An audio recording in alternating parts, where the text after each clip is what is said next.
So hello friends, welcome back to the channel. उम्मीद है आप सब अच्छे हैं एंड नई चीज़ें सीख रहे हैं। तो आज का हमारा जो टॉपिक है वो है डेरिवेटिव्स मार्केट के ऊपर। यानी कि हम सबको पता है जो शेयर मार्केट है उसमें दो तरह का सेगमेंट होता है। एक होता है कैश मार्केट एंड एक होता है डेरिवेटिव्स मार्केट। तो कैश मार्केट के बारे में सबको पता है, डेरिवेटिव्स मार्केट के बारे में सबको थोड़ा सा डाउट होता है क्योंकि डेरिवेटिव्स मार्केट थोड़ा सा डिफिकल्ट होता है। इसमें दो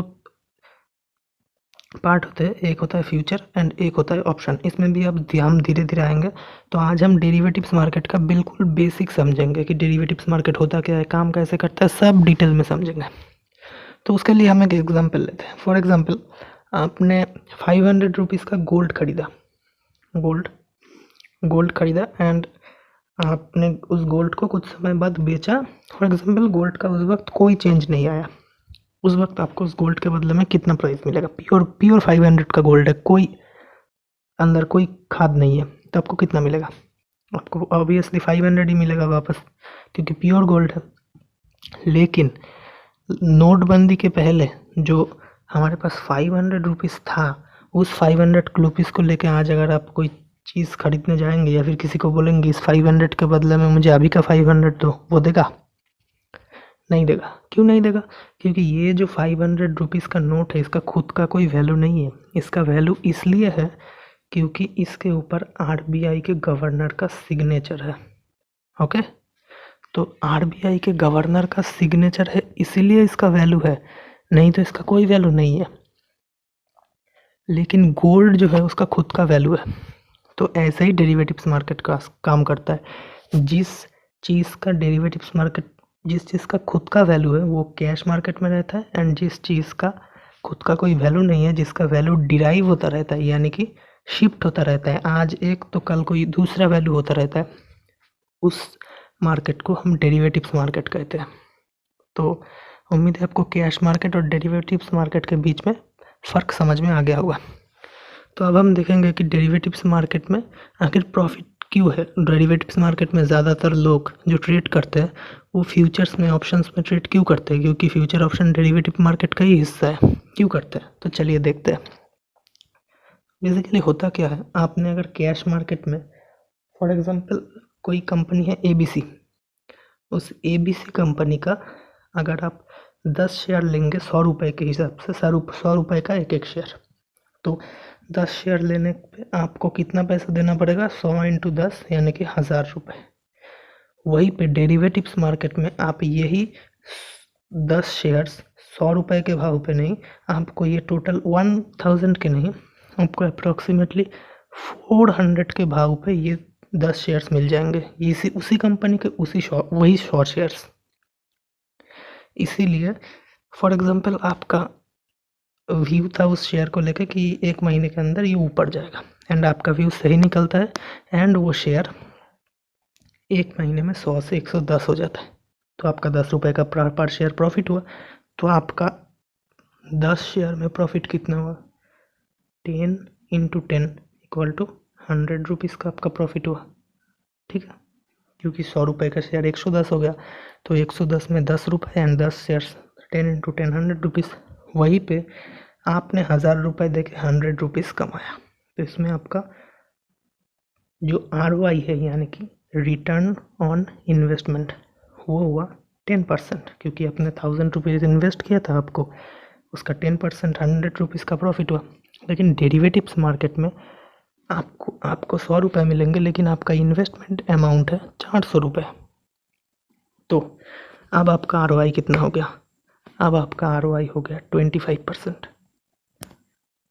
तो इसीलिए डेरिवेटिव्स मार्केट में ROI बहुत हाई होता है, लेकिन डेरिवेटिव्स मार्केट में ROI जो है वो बहुत हाई होता है, लेकिन कैश मार्केट में जो ROI होता है वो बहुत लो होता है। इसीलिए लोग कैश मार्केट की तरफ डेरिवेटिव्स मार्केट से ज़्यादा अट्रैक्ट होते हैं। तो अब हम, ये तो हो गया डेरिवेटिव्स मार्केट का फ़ायदा। अब हम देखते हैं डेरिवेटिव्स मार्केट का नुकसान क्या है। उसी 10 शेयर्स के एग्जांपल लेते हैं। आपने 10 शेयर लिया एंड वो शेयर 10 रुपये बढ़ने की जगह 10 रुपये घट गया, 90 रुपीज़ आ गया। अब आपका कैश मार्केट में कितना लॉस हुआ? अब आपका कैश मार्केट में लॉस हुआ 10%, 90 रुपीज़ आ गया। 19 to 10 900 आपने 1K इन्वेस्ट किया था, मतलब 1000, तो आपका 10% का घाटा हुआ। लेकिन वहीं पे डेरिवेटिव्स मार्केट में आपको अपने कैपिटल के ऊपर 25% का लॉस हो गया। एंड जैसे ये लॉस हुआ, आपको उसी वक्त ये लॉस अपने ब्रोकर को रीपे करना पड़ेगा, ताकि वो आपका ब्रोकर एक्सचेंज को वो रिकवरी अमाउंट पे कर सके। नहीं तो आपका शेयर्स पूरा सेल कर दिया जाएगा एंड आपको लॉस बुक कर लेना पड़ेगा। मतलब कैश मार्केट में जब तक आपका शेयर का प्राइस ज़ीरो नहीं हो जाता तब तक आप शेयर को होल्ड कर सकते हैं, लेकिन डेरिवेटिव्स मार्केट में जब तक शेयर का दाम गिरता रहेगा आपको रीपे करते रहना पड़ेगा एंड करते रहना पड़ेगा। तो ये है डेरिवेटिव्स मार्केट का पहला प्रॉब्लम। दूसरा प्रॉब्लम, फॉर एग्जांपल आपने 100 रुपये का शेयर खरीदा 10, एंड खरीदने के 2 दिन बाद, हम 2 लोगों का एग्जांपल लेते हैं। पहला आदमी है राम, दूसरा आदमी है श्याम। इन दोनों का एग्जांपल हम लेंगे, ठीक है। तो पहला आदमी राम क्या करता है, ये कैश मार्केट में 100 शेयर्स खरीदता है। इसका इन्वेस्टमेंट अमाउंट है 1K, ओके। तो एक हफ्ता बाद कंपनी ये डिविडेंड लॉन्च करता है कि सारे शेयर होल्डर्स को पर शेयर 2 रुपीज़ का डिविडेंड मिलेगा। तो क्योंकि इसके पास 10 शेयर्स है, यानी कि इसे 20 रुपीज़ का डिविडेंड मिलेगा। लेकिन क्योंकि ये डेरिवेटिव्स मार्केट में है शाम, तो शाम को वो 2 रुपीज़ का डिविडेंड नहीं मिलेगा, लेकिन राम को मिलेगा। फॉर एग्जांपल शेयर का स्प्लिट हुआ कि पर शेयर 2 स्प्लिट होगा, तो अभी राम के पास कितने शेयर्स रहेंगे? अभी राम के पास रहेंगे, क्योंकि उसने 10 शेयर्स लिए थे, अभी राम के पास 20 शेयर्स हो जाएंगे। लेकिन शाम के पास वही 10 के 10 शेयर्स रह जाएंगे, क्योंकि डेरिवेटिव्स मार्केट में है उसका जो शेयर का वैल्यू है वो डिराइव होता रहता है, इसीलिए उसे इस डिविडेंड में या फिर इस स्प्लिट में कोई भी हकदार नहीं होगा। लेकिन राम होगा, क्योंकि राम कैश मार्केट में है। शाम नहीं होगा, क्योंकि शाम डेरिवेटिव्स मार्केट में है। तो समझ में आया कि डेरिवेटिव्स मार्केट और कैश मार्केट का क्या फ़र्क होता है। तो आज के वीडियो में बस इतना ही। नेक्स्ट वीडियो में हम जानेंगे कि डेरिवेटिव्स मार्केट का जो 2 पार्ट है, एक होता है फ्यूचर एंड एक होता है ऑप्शन। एंड ऑप्शन का जो पार्ट है call option and put option, and उसका जो पार्ट है out of the money, OTM, ठीक है, ATM यानी कि एट द मनी, ITM यानी कि इन द मनी, ये सब क्या है, ये सब हम नेक्स्ट वीडियो में, ये डेरिवेटिव्स का जो सीरीज़ में स्टार्ट कर रहा हूँ, इसमें आप देखेंगे। एंड अगर आप इस वीडियो को बाद में देख रहे हैं तो आप हमारे चैनल के प्लेलिस्ट पे जाकर डेरिवेटिव्स का जो प्लेलिस्ट है उसे चेक कर सकते हैं। तब तक के लिए इतना ही। वीडियो अच्छा लगा हो तो वीडियो को लाइक कीजिए, चैनल को सब्सक्राइब कीजिए। अभी के लिए इतना ही। Thanks for watching.